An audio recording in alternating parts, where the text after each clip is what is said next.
Je suis en compagnie de M. Rénal Nadeau, le président de l'Association des boisiers privés des Appalaches. Ça fait longtemps qu'on parle de ce dossier-là et à la salle François Prévost, mardi après-midi, il y avait un rassemblement salle comble pour informer les producteurs forestiers d'une solution, je vais le dire comme le communiqué le dit, d'une proposition d'une solution moderne pour la mise en marché des bois de la Côte-Sud.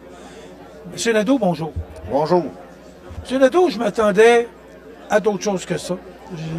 D'abord, le déploiement, il y avait du monde ici, Salcombe. Je m'attendais que vous nous annonciez un règlement avec le syndicat, mais je pense qu'on n'est pas rendu là. Non, on ne peut pas annoncer un règlement tel qu'il n'a pas été voté et entériné par le syndicat. Nous, qu'est-ce qu'on a fait? L'Association des propriétaires de boisiers privés des Appalaches, avec les regroupements forestiers, il y en a 3 qui touchent notre secteur, le groupement forestier Lévis-Bellechasse, le groupement forestier Montmagny-Lillette et le groupement forestier Grand Portage. On s'est assis ensemble et aussi, il ne faut pas oublier qu'il y avait l'Association des grands propriétaires forestiers du Québec pour écrire une convention de mise en marché qui se veut plus moderne sur une base volontaire. Et puis on s'est inspiré de la mise en marché du Bas-Saint-Laurent qui a été entérinée en décembre 2024 justement, mais qui est plus sur base volontaire. Ça serait une solution qui serait plus viable pour toute la Côte-du-Sud. C'est pour ça qu'on s'est basé sur cette décision-là, puis qu'on en est arrivé à faire une proposition au syndicat pour régler le litige. Parce que qu'est-ce qu'il faut que vous sachiez, c'est que le syndicat, il dit qu'il a contacté, il a fait les assemblées pour informer tout le monde, que ça a été démocratique, mais c'est pas ça qui s'est passé. J'invite tout le monde à aller écouter les audiences du 7 et le 8 de novembre quand on a passé devant la Régie des marchés agricoles pour dire les raisons pourquoi on était contre son projet de convention. L'avocat du syndicat, Maître Coallier, a même mentionné à 2 reprises lors de ces audiences-là que c'est lui qui en est venu à une convention unique avec la solution pour la mise en marché dans la Côte-du-Sud et non seulement dans la Côte-du-Sud, mais aussi dans le sud du Québec. Fait que c'est l'avocat qui a décidé pour tout l'ensemble des producteurs puis des propriétaires. C'est pour ça que nous autres, on a voulu amener une solution aujourd'hui. On s'est basé sur qu'est-ce que au lieu de faire comme le syndicat, nous imposer un projet de règlement de mise en marché, on s'est fié aux producteurs et aux propriétaires assis dans les salles pour bâtir le projet de convention qu'on leur a déposé cette semaine pour améliorer la situation dans la Côte-du-Sud. Bon, vous avez déposé cette solution-là le 23 janvier dernier, oui. Mais là, il ne se passe rien? La réponse du syndicat, ils nous ont retourné qu'il y avait un CA, il fallait qu'il passe au CA avant de nous redonner des nouvelles. Puis le CA, si je me trompe pas, c'était mercredi soir. Fait que leur CA, il n'est même pas passé encore. Là. Fait que... OK.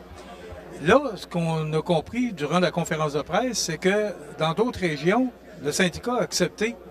Qu'est-ce qui se passe avec le syndicat de Côte-du-Sud? Est-ce qu'ils sont plus durs que d'autres? Est-ce qu'ils attendent, les attentes sont plus élevées? Qu'est-ce qui se passe au juste? Dans le syndicat de la Côte-du-Sud, c'est le président et son avocat qui décident pour les producteurs et non les producteurs. C'est ça qui en est du problème. Et les producteurs, eux, voient ça comment, ce conflit-là actuellement? Premièrement, les producteurs trouvent ça très dur vu que présentement, il va y avoir une très grande impasse parce qu'il n'y a aucune convention qui a été signée avant le 1er février et c'est le syndicat qui est censé prendre action pour vendre notre bois. On envoie des demandes au syndicat pour dire quel prix qu'on va avoir. On va avoir de l'information. Puis le syndicat, il n'est pas capable de nous donner de l'information. Il nous envoie l'ancienne dépôt de convention qu'il avait proposé aux industriels l'année passée, mais il n'y a aucun prix qui est fixé avec les industriels. On n'a rien sur la convention jusqu'à maintenant. Puis, dans très bientôt, quelques jours, on pourrait dire, c'est le syndicat qui est censé contrôler la mise en marché dans notre secteur, puis on n'a aucune information de quelle façon que ça va se passer.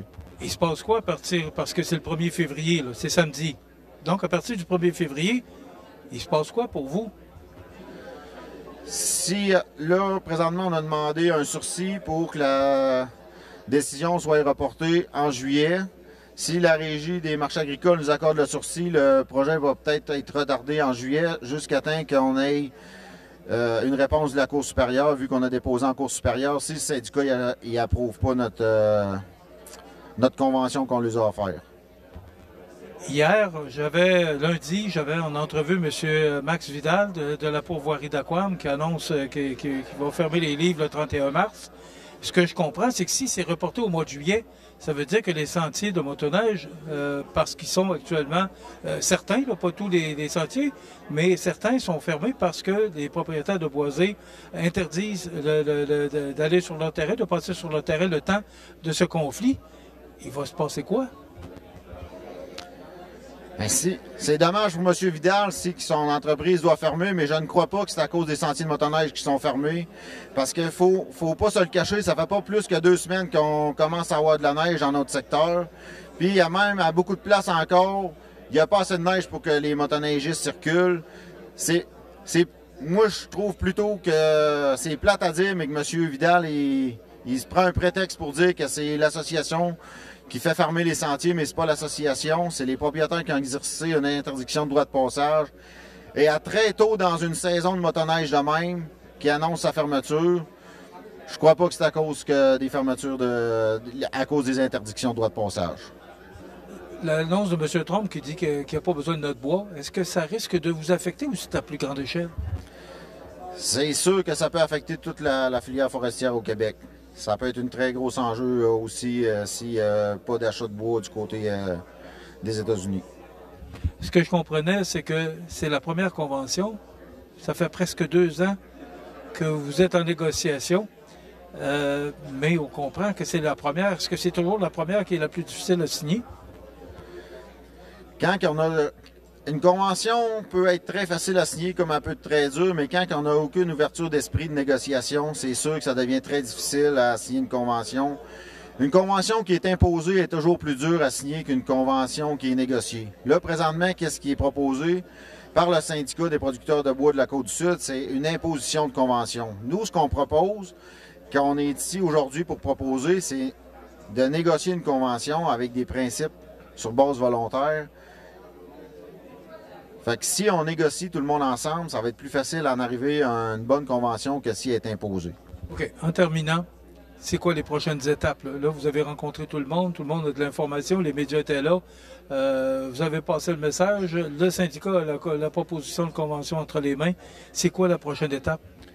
Prochaine étape, on va attendre la décision que le syndicat va nous donner suite à la demande qu'on leur a faite, qu'on leur a déposée concernant la convention.